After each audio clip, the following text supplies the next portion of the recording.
Tariff അടക്കമുള്ള വിഷയങ്ങളിൽ തർക്കം തുടരുന്നതിനിടെ മോദി ട്രംപ് കൂടിക്കാഴ്ച ഈ മാസം ആസിയാൻ ഉച്ചകോടിയിൽ ഇരു നേതാക്കളും കൂടിക്കാഴ്ച നടത്തും എന്നാണ് സൂചന.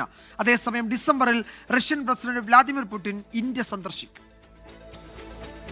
ഈ മാസം 26, 27 തീയതികളിലായി മലേഷ്യയിൽ നടക്കുന്ന 47ാമത് ആസിയൻ ഉച്ചകോടിയിൽ മോദി ട്രംപ് കൂടിക്കാഴ്ചയ്ക്ക് വേദിയൊരുങ്ങുമെന്നാണ് സൂചന.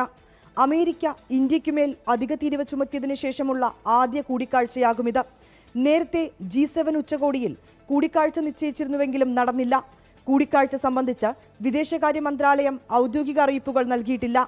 എങ്കിലും പ്രധാനമന്ത്രിയുമായുള്ള ഡൊണാൾഡ് ട്രംപിന്റെ കൂടിക്കാഴ്ച വൈകാതെ ഉണ്ടായേക്കുമെന്ന അമേരിക്കൻ ഔദ്യോഗിക വൃത്തങ്ങൾ സൂചിപ്പിച്ചിരുന്നു.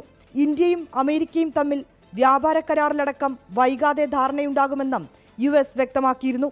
ഡിസംബർ 5, 6 തീയതികളിൽ റഷ്യൻ പ്രസിഡന്റ് വ്ളാഡിമിർ പുടിനും ഇന്ത്യ സന്ദർശിക്കുന്നുണ്ട്. 2 ദിവസത്തെ സന്ദർശനത്തിൽ നരേന്ദ്രമോദിയുമായും റഷ്യൻ പ്രസിഡന്റ് കൂടിക്കാഴ്ച നടത്തും. വ്യാപാരം, പ്രതിരോധം ഉൾപ്പെടെ വിവിധ മേഖലകളിൽ ഇരു രാജ്യങ്ങളും തമ്മിലുള്ള ബന്ധം കൂടുതൽ ശക്തമാക്കുന്നതിനുള്ള ചർച്ചകൾ ഉണ്ടാകും. 24 ഡൽഹി. ലോകത്തെവിടെയായാലും ഏത് സമയത്തും 24 വാർത്തകളും ഓഗ്മെന്റഡ് റിയാലിറ്റി പാക്കേജുകളും എക്സ്പ്ലെയിനറുകളും വിശദമായി കാണാൻ ഞങ്ങളുടെ YouTube ചാനൽ നിങ്ങൾക്ക് സബ്സ്ക്രൈബ് ചെയ്യാം.